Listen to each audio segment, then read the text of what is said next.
The English Channel, June 6, 1944. A day etched in history.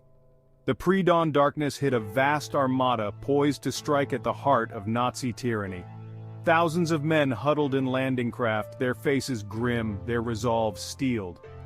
They were young, many barely out of their teens, yet they carried the hopes of a world yearning for liberation.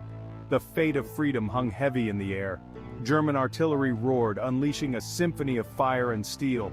Landing craft, once bobbing gently, were tossed about like toys in a tempest.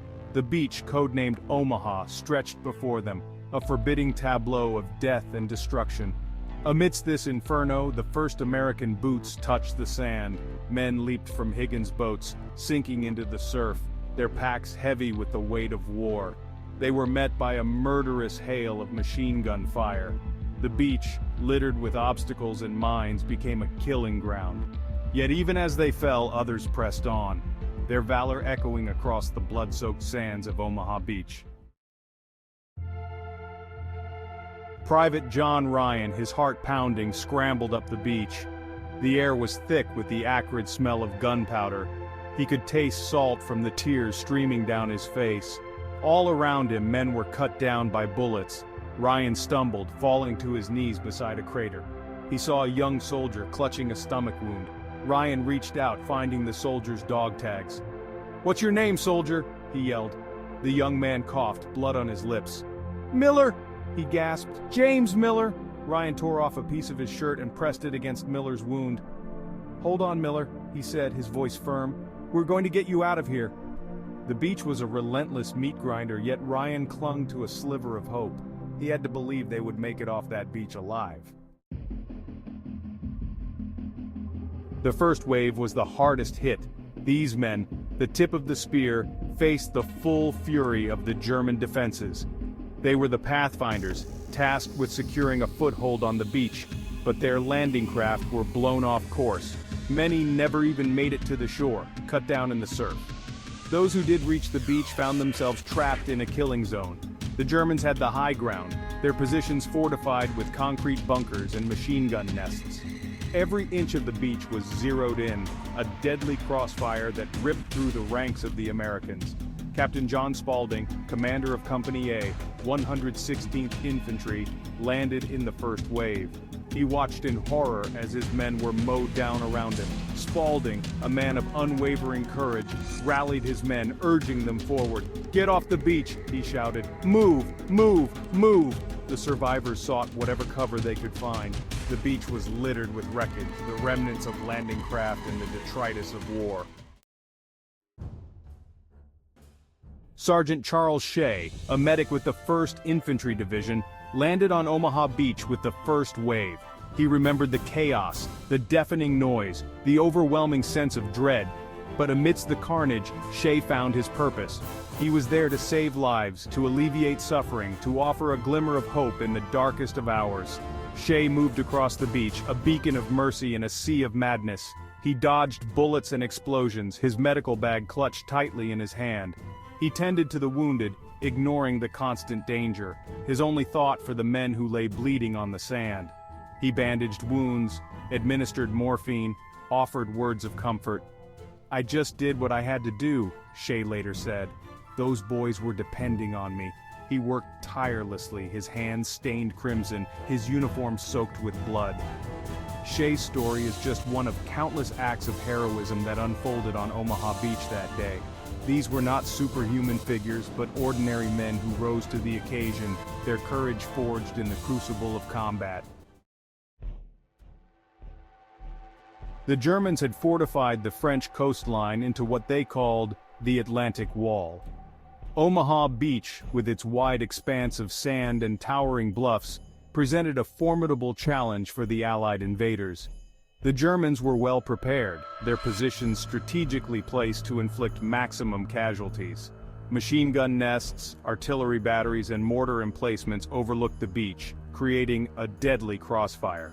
Field Marshal Erwin Rommel, the Desert Fox, had been tasked with overseeing the defenses of occupied France. He knew that the Allies would come, and he was determined to make them pay dearly for every inch of ground they gained. He had transformed the coastline into a fortress. with concrete bunkers, anti-tank obstacles, and minefields stretching for miles. Rommel had also instilled a fighting spirit in his troops. They were battle-hardened veterans, many of whom had fought on the Eastern Front. When the first Allied ships appeared on the horizon, they were ready. While the battle raged on the beach, a group of U.S. Army Rangers had a different objective. Point du Hoc, a strategically vital cliff overlooking Omaha Beach. The Germans had fortified the point with artillery pieces capable of targeting both Omaha and Utah beaches. The Rangers' mission was to scale the 100-foot cliffs, under intense enemy fire, and silence those guns. The Rangers, led by Lieutenant Colonel James Rudder, faced a daunting task. The cliffs were sheer, the German defenses formidable.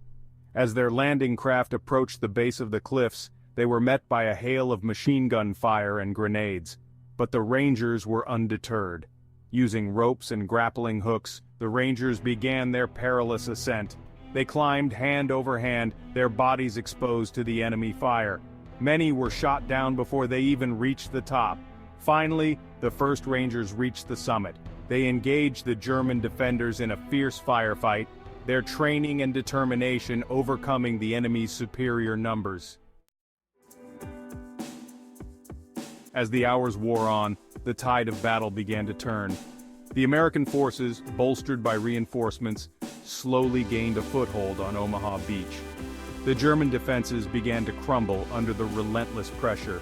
The courage of the American soldiers proved too much to overcome. By nightfall, Omaha Beach had been secured, but at a terrible cost.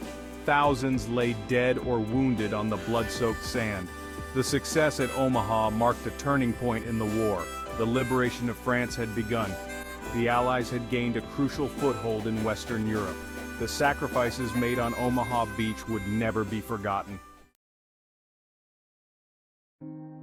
Omaha Beach, a name synonymous with courage, sacrifice, and the indomitable spirit of those who fought there. The beach itself remains a poignant reminder of the human cost of war, a place where the past feels eerily present. Walking along the sand, one can almost hear the echoes of battle, the shouts of men, the roar of gunfire. The Normandy American Cemetery overlooking Omaha Beach stands as a solemn tribute to the fallen. Row upon row of white crosses, each marking the final resting place of a hero, stretch out like a vast, silent army.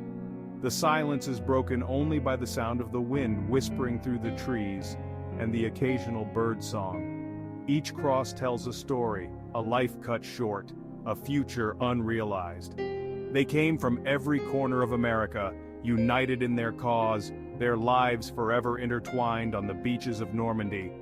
The cemetery is a place of profound sadness, a reminder of the immense human cost of war. Every year, on the anniversary of D-Day, veterans, their families, and world leaders gather on Omaha Beach to remember the sacrifices made there. They come to pay tribute to the courage and sacrifice of those who fought and died on that fateful day. They come to honor the memory of those who gave their lives so that others might live in freedom. The ceremonies are a poignant reminder of the human cost of war. The veterans, many now frail and gray, share their stories, their voices trembling with emotion. They speak of the horrors they witnessed, the friends they lost, the bonds forged in the crucible of combat. Their stories serve as a powerful reminder of the sacrifices made by so many. The younger generations listen intently, their faces etched with a mix of awe and gratitude. They understand that they owe their freedom to the sacrifices made by those who came before them. They vow to never forget the lessons of D-Day, to honor the sacrifices made by those who fought for freedom. The legacy of D-Day, and of Omaha Beach in particular, is etched in stone and memory. It is a legacy of courage, sacrifice, and the unbreakable spirit of those who fought for freedom. It is a legacy that continues to inspire us today, reminding us that even in the darkest of times, hope can triumph over despair. The beaches of Normandy are now peaceful. Children play in the sand, oblivious to the horrors that unfolded there decades ago. Tourists walk along the water's edge, snapping photos, their laughter carried on the breeze. Life goes on, as it always does. But the memory of that fateful day, June 6, 1944, lingers.